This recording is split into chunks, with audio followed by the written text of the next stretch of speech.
नमस्कार दोस्तों, स्वागत है आपके अपने पॉडकास्ट मूवीज फिलॉसफी हिंदी में, जहां फिल्मों की कहानियां सिर्फ पर्दे तक सीमित नहीं रहती, बल्कि उनके पीछे छिपे भाव, दर्शन और इतिहास को भी हम गहराई से समझते हैं। यहां हम हिंदी और भारतीय सिनेमा की सबसे बेहतरीन फिल्मों का विश्लेषण करेंगे, उनकी कहानियों की गहराई, दमदार संवाद, अनसुने तथ्य और पर्दे के पीछे की दिलचस्प बातें। तो जुड़िए हमारे साथ मूवीज फिलॉसफी हिंदी पर, जहां हर फिल्म सिर्फ एक मनोरंजन नहीं बल्कि एक अनुभव बन जाती है। चश्मे बद्दूर विस्तृत मूवी रिकैप। निर्देशक सई परांजपे। कलाकार फारूक शेख, दीप्ति नवल, राकेश बेदी, रवि बसवानी, सईद जाफरी। संगीत राजकमल। शैली कॉमेडी, रोमांस, ड्रामा। भूमिका चश्मे बद्दूर हिंदी सिनेमा की सबसे हल्की फुल्की, मासूम और दिल को छू लेने वाली कॉमेडी फिल्मों में से एक है। बिना किसी ओवर टॉप ड्रामा के यह फिल्म दोस्ती, प्यार और मजेदार घटनाओं को बहुत स्वाभाविक तरीके से प्रस्तुत करती है। यह 80 के दशक की सबसे क्लासिक रोमांटिक कॉमेडी में से एक मानी जाती है। फिल्म में 3 बेरोजगार दोस्तों की जिंदगी, उनकी मस्ती और उनकी एक प्रेमिका को लेकर की गई शरारतें दिखाई गई हैं। कहानी प्रारंभ 3 दोस्तों की मस्ती। फिल्म की शुरुआत होती है 3 बेस्ट फ्रेंड्स सिद्धार्थ, फारूक शेख, ओमी, राकेश बेदी और जय, रवि बसवानी से। तीनों एक साथ एक किराए के मकान में रहते हैं और उनकी जिंदगी मस्ती से भरी हुई है। ओमी और जय दोनों रोमांटिक और लड़कियों के पीछे भागने वाले होते हैं, जबकि सिद्धार्थ सीरियस और शर्मीला होता है। वे तीनों बेरोजगार होते हैं और अपनी लाइफ में कुछ नया करने की कोशिश कर रहे होते हैं। गाना कहां से आए बदरा फिल्म का एक खूबसूरत और मधुर गीत। नीना की एंट्री, प्यार और गलतफहमियां। एक दिन उनके मोहल्ले में एक सुंदर लड़की नीना, दीप्ति नवल, आती है। ओमी और जय दोनों नीना को पटाने की कोशिश करते हैं, लेकिन दोनों शर्मनाक तरीके से रिजेक्ट हो जाते हैं।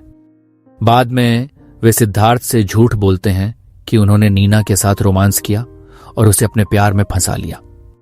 लेकिन असलियत यह होती है कि नीना सिर्फ एक सीधी सादी लड़की होती है जिसे यह सब पसंद नहीं आता। सिद्धार्थ और नीना का सच्चा प्यार।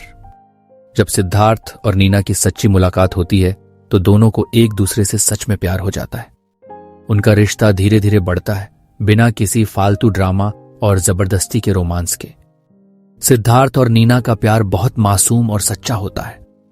लेकिन जब ओमी और जय को पता चलता है कि उनका दोस्त ही असली हीरो बन गया है, तो वे जलने लगते हैं। गाना काहे को ब्याही बदेस, एक खूबसूरत लोकगीत जो नीना और सिद्धार्थ के बीच बढ़ती भावनाओं को दिखाता है। ओमी और जय की चालबाजियां। ओमी और जय नीना और सिद्धार्थ को अलग करने की प्लानिंग करते हैं। वे नीना के पिता सईद जाफरी से मिलकर झूठी बातें कहते हैं और सिद्धार्थ की इमेज खराब करने की कोशिश करते हैं, लेकिन उनकी हर कोशिश मजेदार तरीके से फेल हो जाती है। क्लाइमैक्स सच्ची दोस्ती की जीत। अंत में ओमी और जय को एहसास होता है कि वे गलत कर रहे हैं। वे नीना और सिद्धार्थ को फिर से मिलाने में मदद करते हैं। फिल्म का अंत एक मजेदार और दिलचस्प मोड़ पर होता है, जहां तीनों दोस्त फिर से साथ हो जाते हैं। फिल्म की खास बातें: हल्की फुल्की कॉमेडी और मजेदार दोस्ती। 3 दोस्तों की केमिस्ट्री इस फिल्म की जान थी। उनकी मजेदार बातचीत और शरारतें आज भी याद की जाती हैं। सई परांजपे का बेहतरीन निर्देशन।